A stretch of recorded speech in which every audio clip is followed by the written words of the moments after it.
Hey, True Believers, Englentine here with another Costumes and Cosplayers. This time around, we're looking at Power Girl. Now, if you like these videos, don't forget to click like, share, subscribe, and hit that notification bell. And don't forget to comment, because that's always important. Now, you would think, wait a second, it's Power Girl. She's always had this one costume. But no, occasionally you get this guy who's like, oh no, this is sexist and not representative of what really women like, except for they don't notice the cosplayers, the costume they choose. Power Girl is iconic. It's a very simple costume, yet it really does stand the test of time. And anytime she's changed, it just doesn't quite look right. After we count down the costumes from worst to best, we're going to see some of the better Power Girl cosplayers. And, of course, I tend to rank them too. I am a bit of a sexist. Anyway, also, as far as, Tanya Spears, she's a completely different character. So, yeah, we're not going to be talking about her today. And without further ado, let's get this party started. At number 14, when is a Power Girl not a Power Girl? When she's a Nightwing. Okay, this is when Huntress and Power Girl went into the city of Kandor to fight Ultraman. I think this is a very busy costume, that's why. I mean, it looks simple enough. Red, black, okay. Bat wings, the owl face for some reason doesn't quite work with me. At number 13, we have her second Justice League Europe outfit, where she had the blue diamond stripes all the way down to her blue boots, and it's that headband. It just, you know what, Physical by Olivia Newton-John was over a decade before that. It just doesn't work. I'm not a big fan of the headband. The headband really just takes away. Also, the striped cape. Yeah, not good. At number 12 is her first Justice League Europe costume. The full body, the yellow big ass armbands. Yeah, guys, Justice League Europe, while it was a fun comic, was not a good year for Power Girl costumes.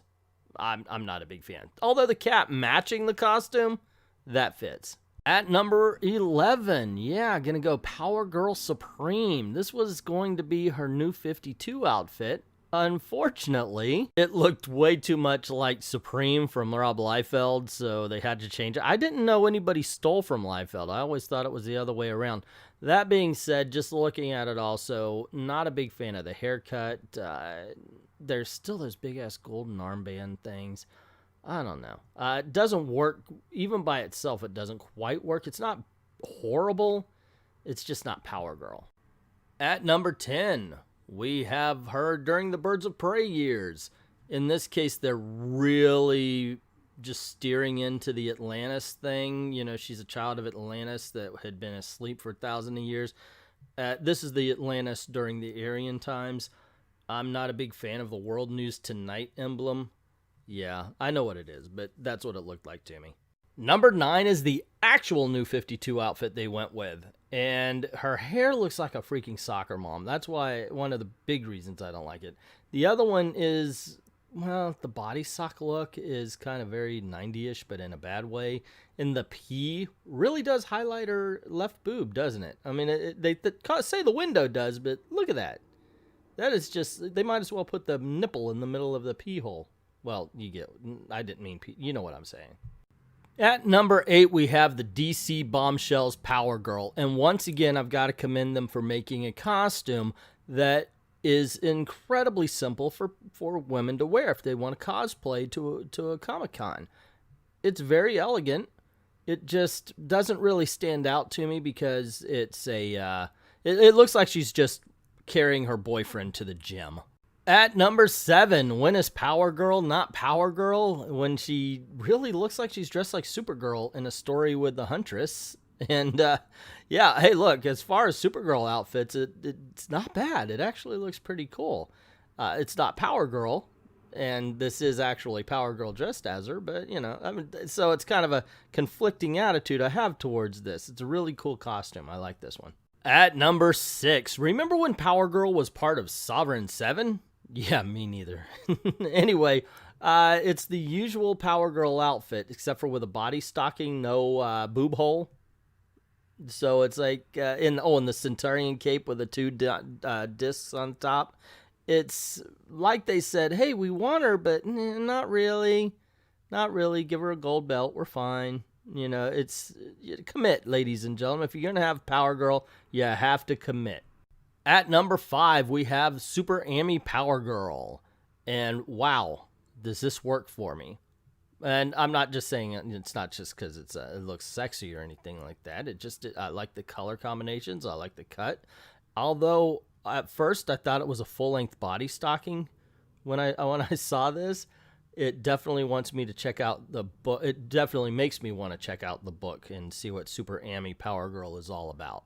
Number 4, and from here on in, let me tell you, it's just going to be variations of the same thing. This is the Jimmy Palmiotti from the 2000 series. Bigger boob window, higher boots.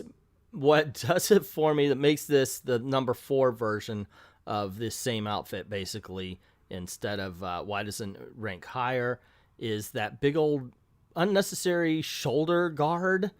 Yeah, it just doesn't fit. It looks like a piece of armor she doesn't need.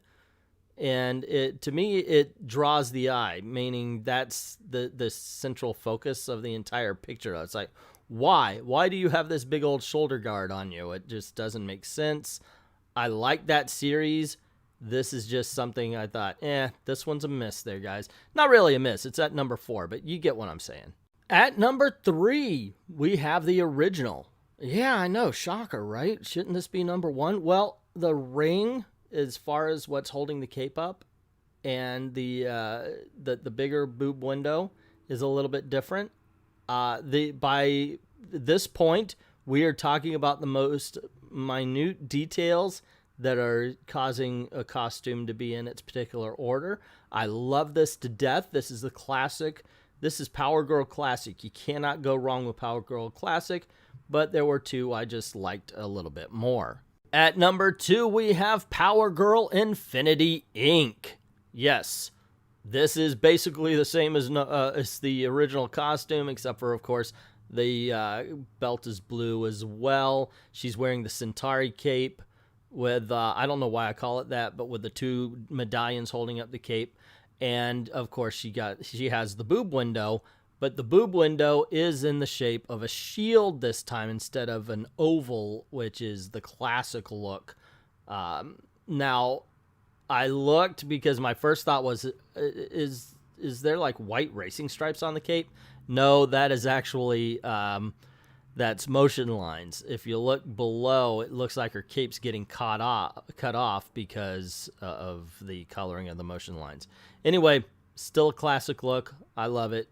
Number 2. And at number 1, we have Power Girl during the Jeff Johns JSA run. She's back to the classic look. She's got the medallion instead of the ring to hold up the cape. The boob window is actually a little bit smaller, and the belt, while it was always kind of decorative on the original, absolutely is decorative at this point as it kind of hangs over one hip. I like this look. And yes, of course, to highlight the fact that I like it, I put in the Alex Ross version of it. But my gosh, and this is what people love to cosplay as. And what all these guys who try to save Power Girl from a boob window do not realize that a costume can be sexy without being sexualized. They are actually sexualizing the costume. They just don't realize it. And there was a good reason given for that particular boob window in JSA. I believe it was JSA Classified, right before she got her own series in the 2000s. And it was done very well. This is the panel. And it basically explains that she was going to put a symbol there, much like Superman's, but she didn't know her own identity. She didn't know who she was or where she stood, and she figured she would figure it out, but she never did. And it's one of the most humanizing moments of Power Girl's history. And it's just one more reason why I like the costume. It's one more reason why I like her as a character. And, of course, no costume can be this iconic without cosplayer, so let's check out a few of those. Now, here are some rules, and I have to go this way. I like cosplayers, but I wanted to find some that were actually cosplaying, not the models that take pictures in their den or something. And they might be professional cosplayers at comic book conventions, but I looked for a comic book convention setting. So that means no one-armed Power Girl. I know she's not one-armed, but she looks that way. Yeah, sorry, lady. And gentlemen, good try. Just not good enough.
There you go, gang. Power Girls costumes ranked, some awesome cosplayers. What do you think? Let me know in the comments below. Tell me what you think about these kind of videos. I did one for Mira. That should be popping up somewhere around here for you to check out. On Friday, I'm going to put out a first appearance Friday for Power Girl. So check out her first appearance as we kind of roast that book. And don't forget to click like, share, subscribe, and hit that notification bell so you don't miss anything. Cool things happen around these parts. Also, go on over to Patreon, drop $1 in the till, or over to Ko-Fi, and help the channel. Help us keep making videos for you. There's even supporter-only content there for you, so you do get a bang for your buck. Thank everybody who's already done that, and to everyone, all of the true believers, thank you very, very much for watching.